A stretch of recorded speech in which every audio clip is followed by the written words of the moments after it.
tout le monde et bienvenue à cette 27e année, pas tout à fait 27e édition, mais l'édition 2025 de nos trophées de la transformation écologique. Premièrement, vous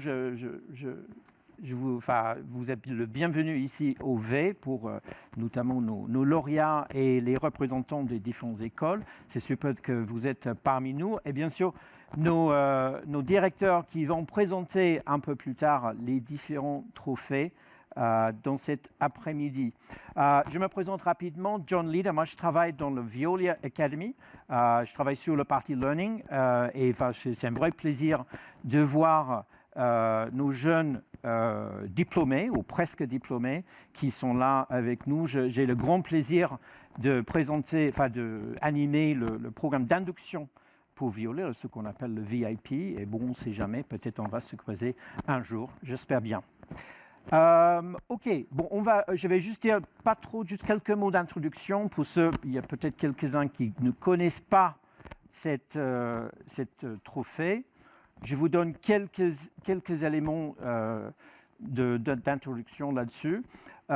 J'ai envie de dire, cette année, vous voyez là les différents chiffres, mais c'est une année avec beaucoup plus de diversité, à la fois en termes d'école, c'est beaucoup plus international, le plus international qu'on a vu jusqu'ici, avec un bon équilibre homme-femme, donc le gender diversity, on est vraiment très très bien. Et on va féliciter, on aura 5 gagnants aujourd'hui, on a 4 catégories, on va passer les différentes catégories en revue ensemble, et puis aussi un prix coup de cœur, parce qu'il y avait effectivement un projet, on se dit, bon, c'est impossible de ne pas donner un petit reconnaissance à ce super projet, on va parler de ça un peu plus tard, ça sera Caroline qui travaille là-dessus. Juste quelques éléments, je passe ce slide. Donc là, effectivement, on voit une grande diversité d'institutions qui sont représentées ici aujourd'hui. Juste en termes des objectifs pour ces trophées. Donc premièrement, c'est bien sûr de favoriser les relations entre nous, le groupe Veolia et toutes ces différentes écoles. Ces relations avec les écoles, c'est quelque chose qui est très important pour nous. Bien sûr sur toute la partie embauche des talents, mais aussi sur le long terme et tous les sujets de recherche qui sont menés par ces institutions. Deuxième objectif pour nous, effectivement, c'est lié avec ça, c'est la notoriété. Excusez-moi, je suis anglophone, donc j'ai du mal avec ce mot en français. Notamment, notoriété du groupe. C'est quelque chose qu'on veut vraiment promouvoir autour de toutes ces institutions et vous, les étudiants. Et dernier point, et j'avais fait la remarque tout à l'heure, c'est de mieux connaître les différents talents qui émergent de ces institutions, très important pour nous, pour notre avenir en tant qu'entreprise. Et juste avant que je passe la parole pour la premier prix qui sera décerné, juste en termes de processus, parce que je pense que c'est important que vous compreniez en grande ligne comment ça fonctionne. Donc effectivement, sur l'été, il y avait tout le processus d'inscription.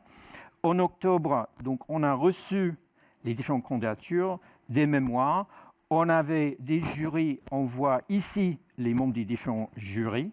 Je remarque aussi fil rouge tout en bas là avec Nicole, Caroline, Sonia et bien sûr Justine qui chapeaute, qui gère tout cela, qui ont travaillé sur l'alignement de tout ça pour que ça ait du sens pour le groupe dans les 4 catégories-là.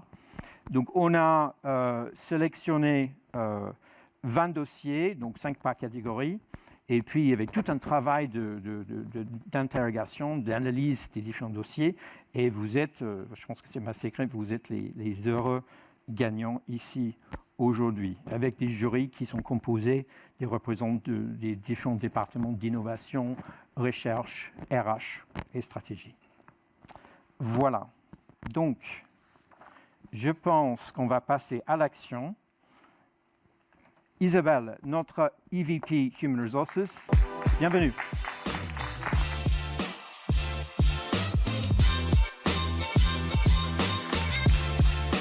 Bonjour à tous. Merci John. Une belle édition, une très belle édition. Vous l'avez vu, ces trophées, ils existent depuis longtemps chez Veolia. Ils font partie intégrante de notre politique de relations école, pour les raisons qui ont été citées par John. Et donc, ils sont pour nous très importants. Et puis, on y met tout ce qu'on sait faire chez Veolia, c'est-à-dire beaucoup d'applications, beaucoup de soins, beaucoup d'attention. Et évidemment les candidats aussi du coup. Alors une belle édition 2025 qui s'est bien internationalisée, qui ressemble de plus en plus à Veolia. L'origine des trophées, pour que vous l'ayez en tête, pourquoi est-ce qu'on a lancé ça il y a quelques années, ça vient de la conviction que nous avons chez Veolia qu'on trouvera les solutions de demain plutôt avec les personnes qui vont les mettre en œuvre. C'est pour ça qu'on s'adresse à la jeunesse, c'est pour ça qu'on a 1000 autres initiatives aussi chez Veolia en la matière, comme par exemple dernièrement le Conseil des générations futures. Mais c'est ça l'idée sous-jacente. Et évidemment, ces trophées, ils recèlent une dimension d'innovation et de performance. Alors, je ne me risquerai pas à dire ce que c'est que l'innovation, puisqu'on a la patronne de l'innovation dans la salle, évidemment. Donc, c'est forcément elle qui sait. C'est toi qui sais, chère Barbara. Mais en tout cas, ce qui est à l'œuvre quand on évalue ce qu'on trouve d'innovation dans ces mémoires qui sont relus, vous l'avez vu, par des jurys très solides, qui passent beaucoup de temps, beaucoup d'heures, c'est évidemment la partie outils, parce que quand on est une entreprise d'ingénieurs, on aime bien les outils, mais c'est aussi tout le mindset que l'on va trouver derrière et toute la pertinence des approches innovatives pour répondre à nos défis. Alors, en fait, on va essayer de mettre ça en musique et de vous donner des preuves concrètes de ces discours un peu théoriques avec notre première lauréate, qui nous a démontré pendant les jurys avec à la fois une rigueur très scientifique, mais aussi beaucoup d'enthousiasme, qu'il est possible de dépolluer et de valoriser les déchets en proposant de nouveaux modèles dans des territoires un peu difficiles, un peu compliqués, des territoires en jeu. Donc là, en l'occurrence, la ville de Rio, au Brésil. Et donc, j'appelle tout de suite pour la catégorie dépolluée, Gabriel Rocha.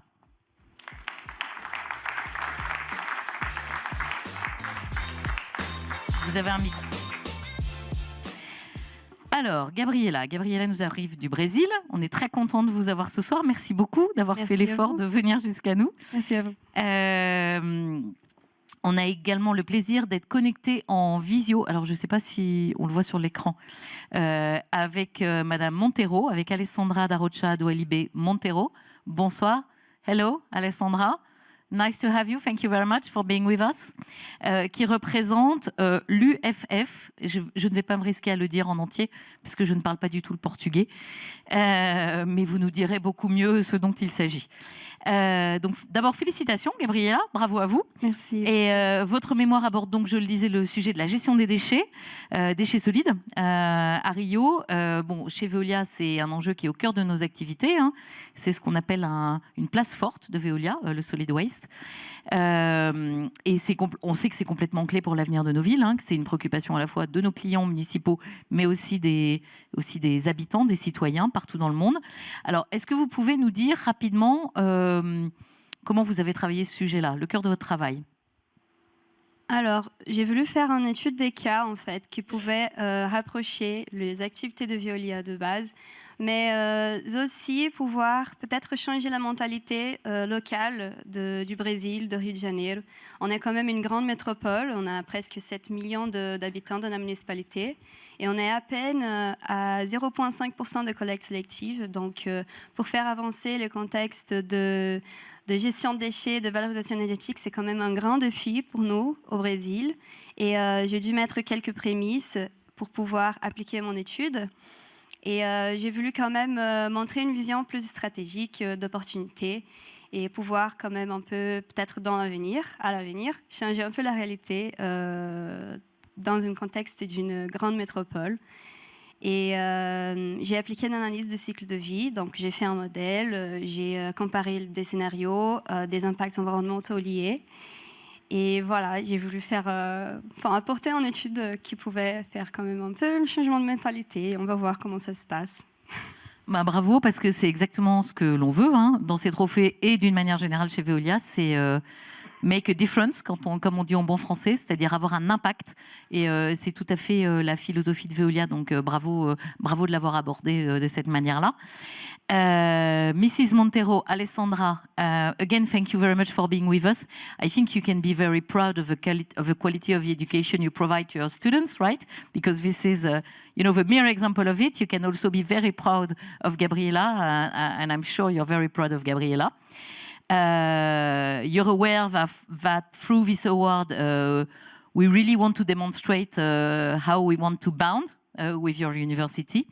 So can you tell us in a few words what it means to you, what this trophy means to you, what it represents for your university, please? Yes, of course. So good afternoon, everybody. My name is Alessandra, and I am a professor and researcher at the Fluminense Federal University in Rio de Janeiro, Brazil. First of all, I would like to thank you, Veolia, for creating a space where young people can present their work, showcase their talents, and have the opportunity for their efforts to be recognized. Congratulations on this initiative. And I would also like to express my gratitude for the invitation and the opportunity to be here today and to speak a little about Gabriela's work and her journey so far, and also to speak a little about this congratulations to our university. At the university, I work with sustainability, treatment technologies for waste recovery, circular economy, life cycle assessment, and so among others. And then within this context, Gabriela approached me to develop a study addressing the scenario of solid waste management in the state of Rio de Janeiro, Brazil. And currently, our system in Brazil is predominantly based on sanitary landfilling with very low recycling rates. Therefore, research in the areas of new treatment and recovery technologies, energy recovery from waste, environment assessment is essential. And Gabriela worked very hard on this project. I have to say that she is an intelligent, dedicated, and persevering young woman. And she learned how to conduct an LCA. She learned how to operate the software, gather data on waste, and even reach out government and industry representatives. After all of that, this conduction of a life cycle assessment, this must be emphasized because during graduation, this is really uncommon. This is more common to see in post-graduation studies. So these results are very important for our university and also for Gabriela and also for me, I would say, for our country too. It demonstrates, for example, the importance of encouraging LCA studies at the academic level and motivating students to pursue this knowledge. And also it's important to show the relevance of the topic and the need for an efficient waste management system. We could also say that the importance of conducting an environment impact assessment of process to better understand them, evaluate their feasibility, compare alternatives, and also suggest improvements. Those are also very important. And finally, I see this importance in a field, in an education field. Yes, the role of education in showing that our students and engineers can indeed be recognized internationally. So it is a very important result for Brazil in a general way of telling. And I will not extend my remarks further. To conclude, I once again express my gratitude, congratulate Gabriela and her well-deserved achievement. Thank you very much. Thank you, Alessandra. Wow. Gabriela, that's quite a feedback, right? Seems you're one of your kind. Okay, thank you very Alessandra. much, Thank Alessandra. We really appreciate your feedback. Thank you very much for making the time to being with us. And bravo, encore une fois, Gabriela. Merci beaucoup. Je vais vous remettre votre trophée. Mais avant, je voudrais vous dire que le jury a beaucoup apprécié évidemment votre travail, mais aussi l'enthousiasme avec lequel vous avez défendu votre travail. Et ça, c'est très important parce que le comment compte autant que le quoi, n'est-ce pas? Gabriela, j'espère que ce sera peut-être le début d'une longue collaboration avec Veolia. Je crois que vous êtes dans les mains de nos équipes de talent sourcing. Donc, on verra bien ce qui se passe. Hein, l'avenir le dira. Mais en tout cas, merci beaucoup et bravo.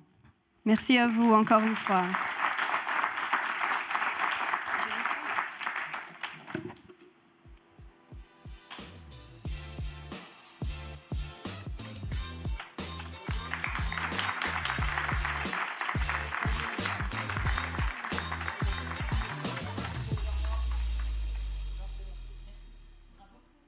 Super. Merci Isabelle. Merci Gabriela. OK, bon, on va passer tout de suite sur le deuxième trophée qui sera décerné par Sébastien Daziano, membre du comité exécutif en charge de la stratégie, innovation et développement durable. Voilà. Hop, je reprends mes affaires et ça va. Merci, bonsoir à tous. Donc Sébastien Daziano, je suis très heureux après Isabelle de vous accueillir ici chez Veolia et très heureux de voir que Veolia s'est récompensé à la fois la jeunesse et sur des choses extrêmement concrètes et tangibles en matière de développement durable. Donc c'est un superbe exemple et une belle alliance de ces deux piliers fondamentaux pour nous. Et donc après la dépollution, parlons un peu de décarbonation. Et donc, je voudrais récompenser ce soir un sujet assez fondamental à travers la question suivante: comment simplifier la prise de décision pour un impact environnemental maximum? Et c'est un peu le sujet, effectivement, qui rejoint aussi Veolia avec une approche très pragmatique et opérationnelle. Et donc, dans cette catégorie dépollution, j'appelle Mathieu Boujard, s'il vous plaît, qu'on peut applaudir.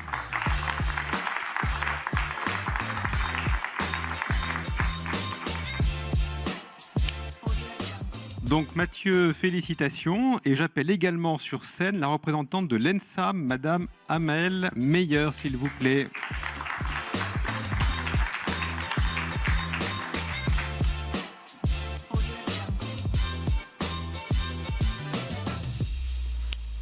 Donc Mathieu, tout d'abord, félicitations. On va commencer par vous. Vous êtes diplômé des arts et métiers. Donc vous avez mené cette réflexion à travers un stage chez General Electric, je crois. Donc quelque chose d'extrêmement appliqué. C'est un travail qui vous a beaucoup motivé. Puis alors l'avantage, c'est qu'en plus, on peut le dupliquer un peu dans toutes les organisations privées, publiques, françaises, internationales. Donc c'est formidable. Et ce mémoire est le fruit d'un travail très rigoureux. Donc peut-être je vous laisse nous en dire quelques mots rapidement. Oui, j'ai travaillé sur un parc éolien en mer. Mon rôle, c'était d'évaluer le coût environnemental d'équipements électriques haute tension qu'on retrouve sur ce parc éolien. Et en fait, tout l'intérêt, il est dans ce coût environnemental. C'est une estimation monétaire des dégâts environnementaux qui sont causés par ici un parc éolien. Et le fait que ce soit une somme d'argent, quelque chose de très compréhensible par toutes et tous, eh bien, ça doit rendre la prise de décision responsable derrière plus facile. Les pouvoirs décideurs pourront engager prendre des décisions et engager des actions concrètes pour diminuer l'impact environnemental du parc éolien. Merci beaucoup. Donc, vous êtes accompagnée de la directrice de cabinet en charge de la RSE à l'ENSAM, c'est bien ça, madame? Tout à fait. Donc, l'École nationale supérieure des arts et métiers, où vous avez fait vos études. Et donc, je vous laisse peut-être nous dire quelques mots aussi. Très bien, madame, merci. Et donc, merci de nous accueillir ce soir. Je suis très heureuse d'être à vos côtés, aux côtés de Mathieu, pour cette remise du trophée dans la catégorie décarbonation. Et donc, tout d'abord, je vais féliciter Mathieu pour son travail. Et je crois qu'il vient conclure un parcours aux arts et métiers, à la fois en termes d'excellence académique et d'engagement, parce que donc, je ne suis pas à l'Institut de Chambéry, qui est le lieu où Mathieu a fait ses études et son expertise, mais donc à Paris. Et j'ai eu l'occasion de rencontrer Mathieu au cours de son engagement associatif, puisque Mathieu était actif au sein du pôle environnement de l'Union des élèves aux arts et métiers. Et j'y avais déjà vu un étudiant capable d'écouter, de convaincre, c'est très important sur les sujets que l'on traite aujourd'hui, et de passer de l'idée à l'action. Et donc, comme je le disais, Mathieu il a fait ses études au sein de l'Institut de Chambéry des arts et métiers, qui a été créé en 1995 et qui a été créé déjà en 1995 sur les sujets de transition environnementale, avec 3 missions complémentaires: de la recherche en ingénierie et l'ingénierie du cycle de vie, le transfert et la valorisation auprès des entreprises qui souhaitent réduire leur impact, et bien évidemment la formation. On va donc à l'Institut de Chambéry du bachelor au master spécialisé, avec évidemment des expertises, en particulier l'expertise éco-BS, éco-conception des biens et des services que Mathieu a suivi.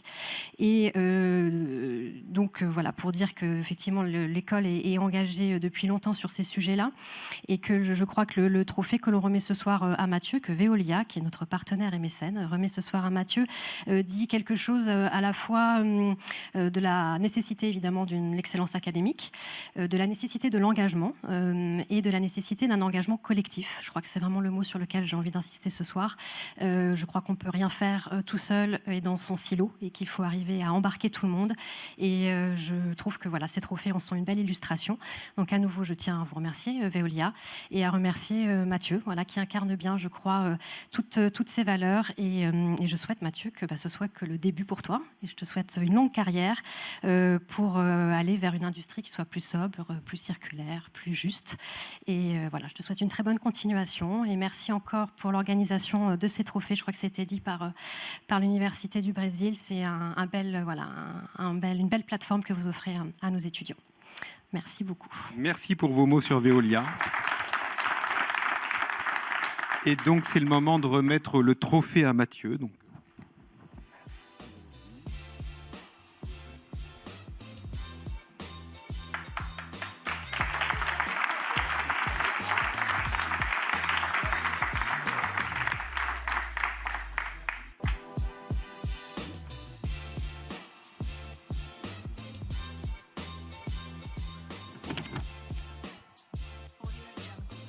Super.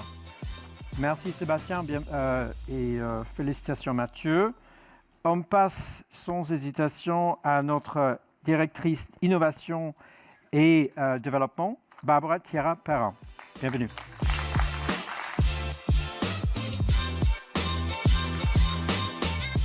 Alors, bonsoir à toutes et tous. En tant que directrice de l'innovation et du développement du groupe Veolia, c'est avec un immense enthousiasme que je participe à cette cérémonie, mais aussi que je remets cette année le trophée de la catégorie Régénérer.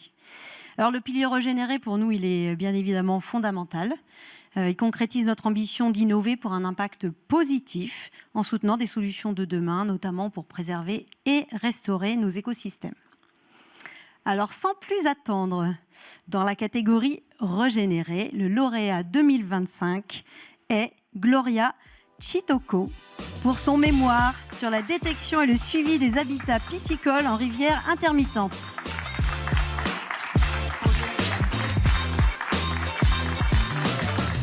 Donc j'invite Gloria à nous rejoindre sur la scène. J'invite également Yannick Gunel de l'université Lyon Lumière, qui vous a, je crois, accompagné et qui était votre tuteur sur ce projet.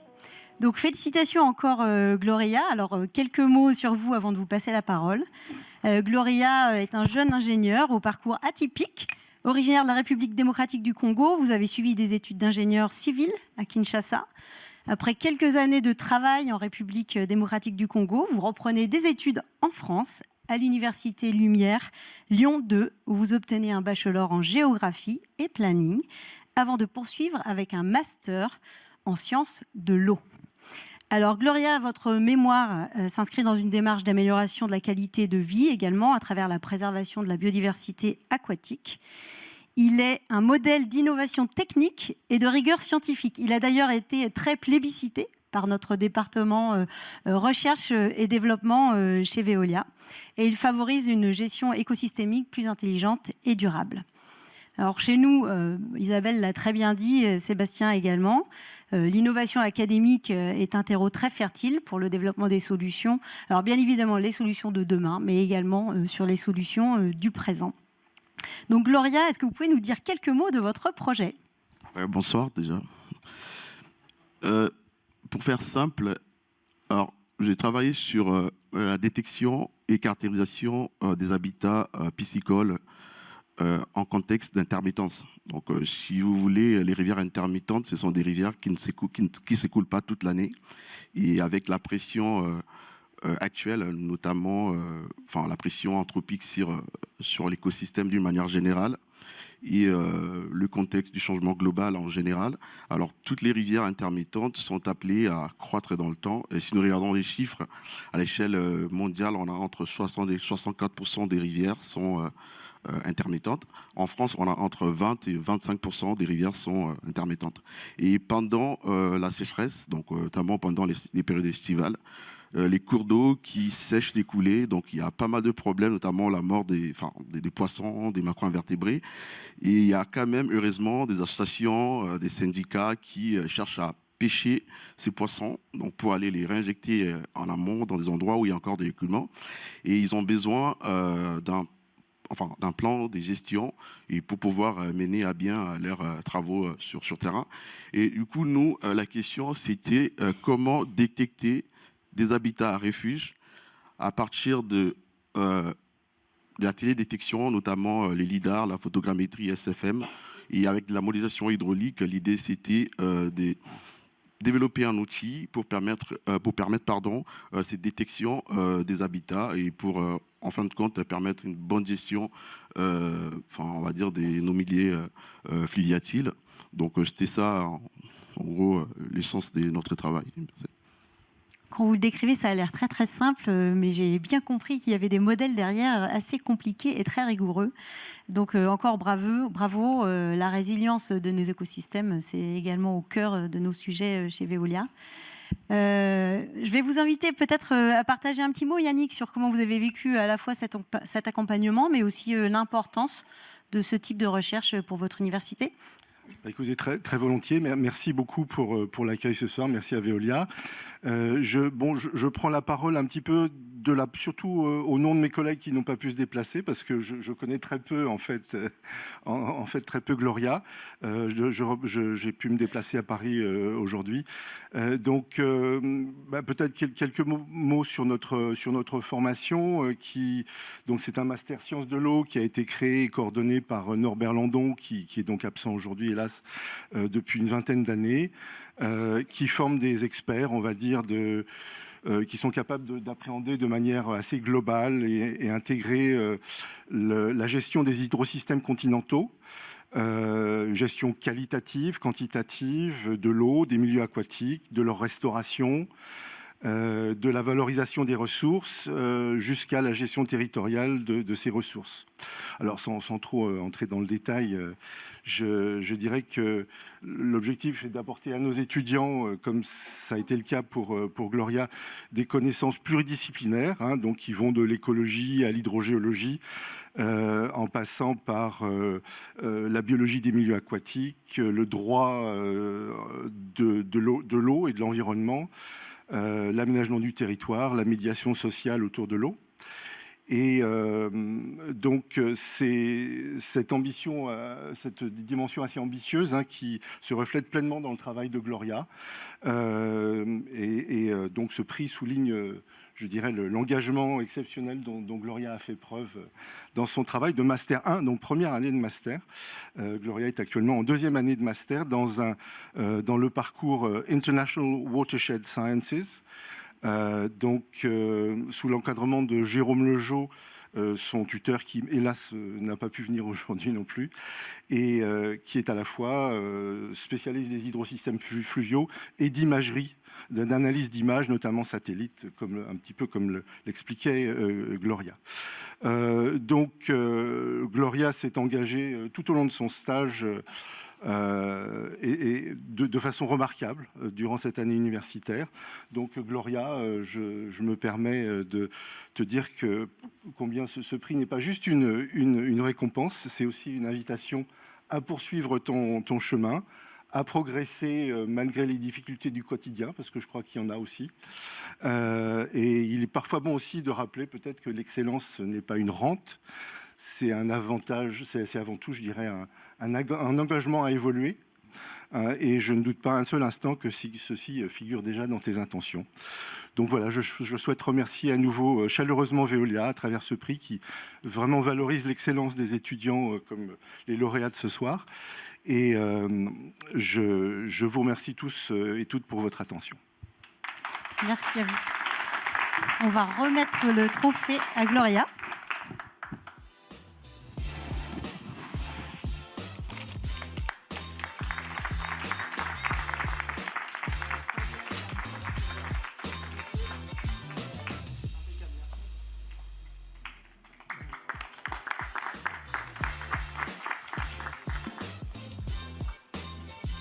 Super. Merci Barbara et félicitations Gloria pour ces prix dans la régénération. On va passer la parole à M. Didier Bove, qui est le directeur de transformation pour notre division, notre zone WaterTech.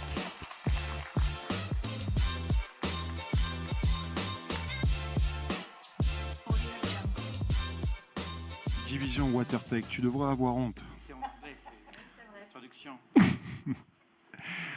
Bien, bonjour à tous. Je suis ravi d'être parmi vous. Merci pour l'invitation, tout de même. Et en fait, tout ce qui est l'innovation, la technologie, la transformation, c'est ce qui a guidé mon humble parcours chez Veolia. Et c'est pourquoi je suis ravi de pouvoir remettre ce prix. Vous allez bientôt comprendre pourquoi. Il paraît que Einstein avait dit que si on maîtrise pleinement un concept, on est capable de l'expliquer à un enfant de 6 ans. Les membres du jury ont un petit peu plus de 6 ans, mais visiblement ont été impressionnés par la capacité de leur interlocuteur à faire comprendre quelque chose qui visiblement était assez pointu et compliqué. Et donc, je voudrais inviter sur scène Cédric Péten, ainsi que Maxime Troiani. Voilà, messieurs.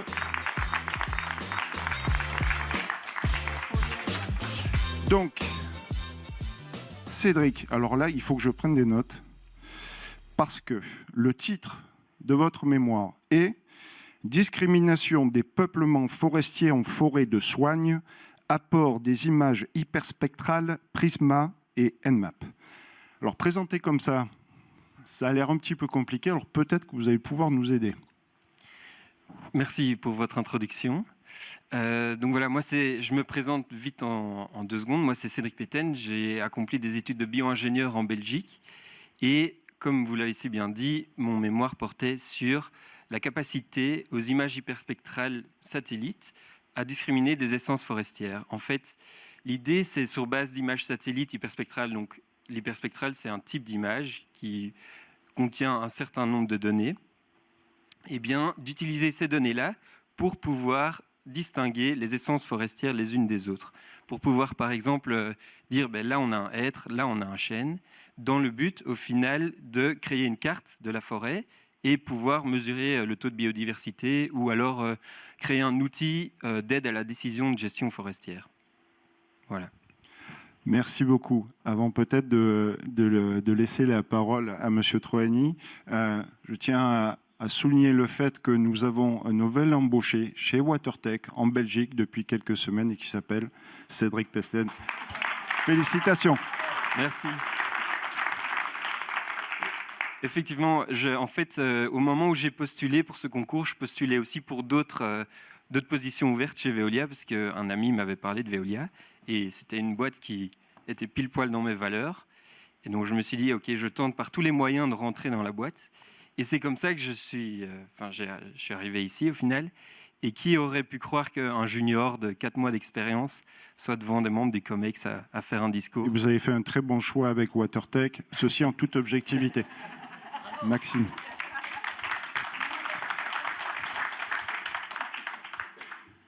Bonjour, merci à Veolia pour l'invitation. J'étais pas censé être là aujourd'hui, je devais être à l'étranger, et finalement pour un quiproquo, je peux très heureusement être présent avec vous ce soir. Donc je vous remercie encore pour l'invitation.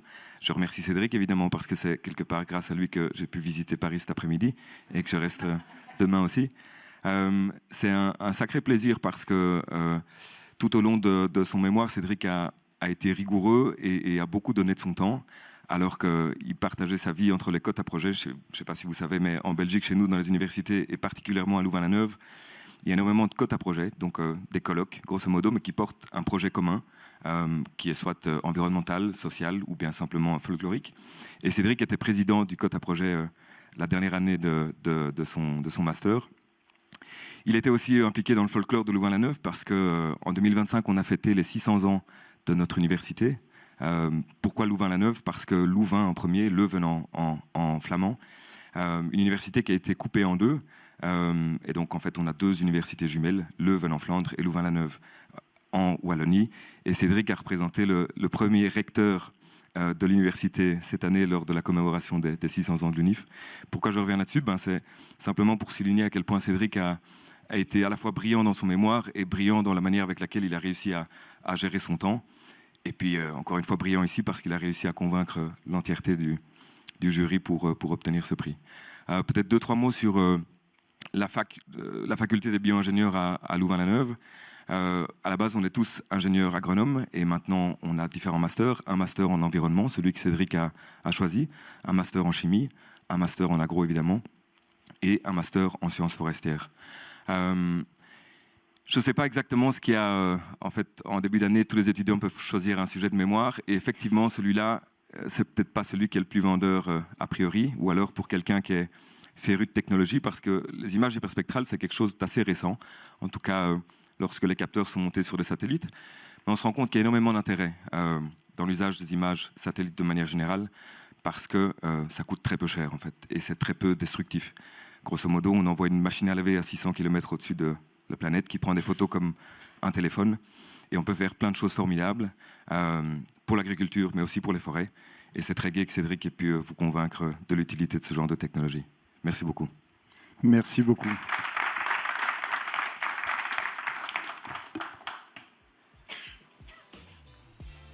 Merci.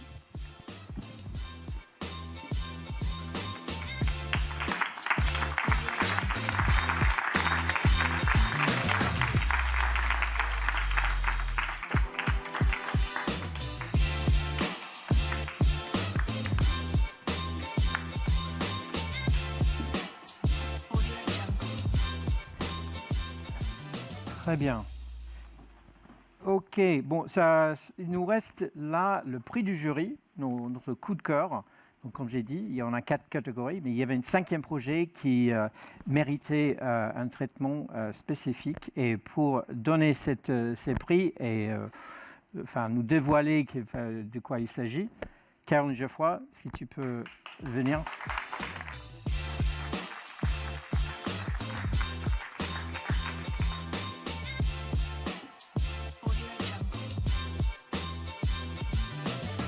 Bonsoir à toutes et à tous. Je suis ravie d'être là. D'habitude, je suis à la place de John. Donc, pour moi, ça me change d'être de l'autre côté. Mais du coup, ça me permet d'avoir l'opportunité de porter la décision du jury que j'ai eu le plaisir de présider. On a beaucoup hésité. On avait des projets magnifiques. Et il y en a un qui nous a particulièrement touchés et qu'on a quand même voulu reconnaître c'est un encouragement, c'est une reconnaissance. C'est un projet qui est porté par un jeune Espagnol qui n'a pas terminé ses études, qui continue sur sa lancée. Antonio Cubillo Martín, que j'ai le plaisir d'inviter à me rejoindre sur scène.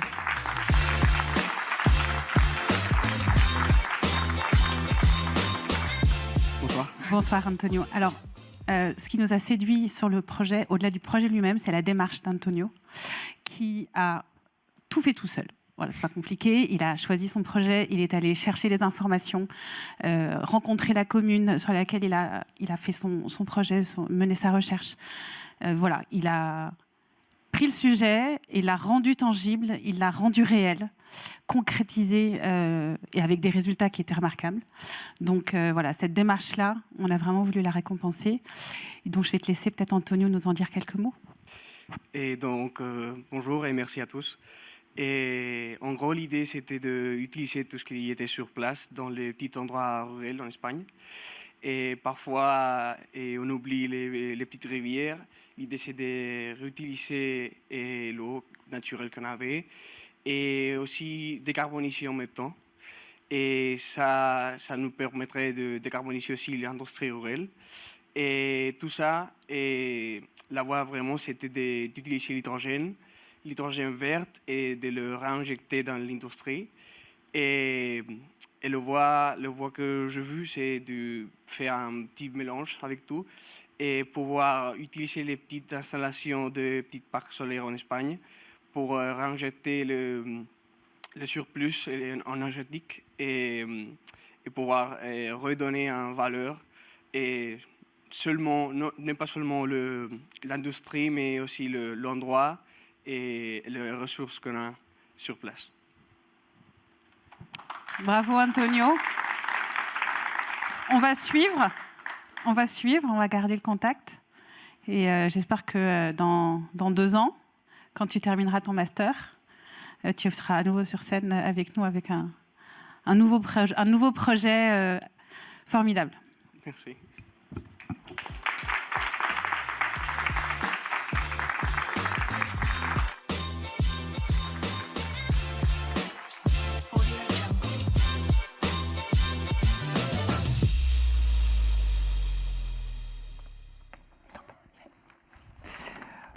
Très bien. Bon, clairement, un très bon cru cette année, dans cette 27e année des trophées. On voit ici les différents projets, notre coup de cœur là à droite. Alors, juste pour terminer, donc ce qu'on veut faire, c'est de faire un groupe photo. Juste avant de faire ça, je passe les remerciements et les félicitations aux différents lauréats. Très bien fait, super. Les accompagnateurs des différentes institutions, nos remettants, donc nos directeurs respectifs, et surtout l'organisation avec Justine, avec Caroline, avec Nicole qui est là derrière, très modeste. Et voilà. Yes. Très bien. Donc, comment on va faire? On va... Tout le monde sur scène? OK. Donc, tous les gagnants, nous remettons. On met les représentants aussi.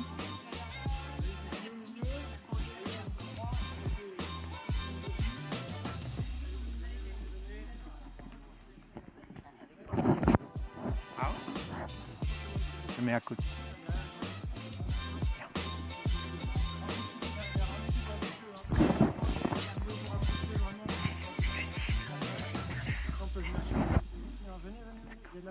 Venez par ici, on vous verra mieux.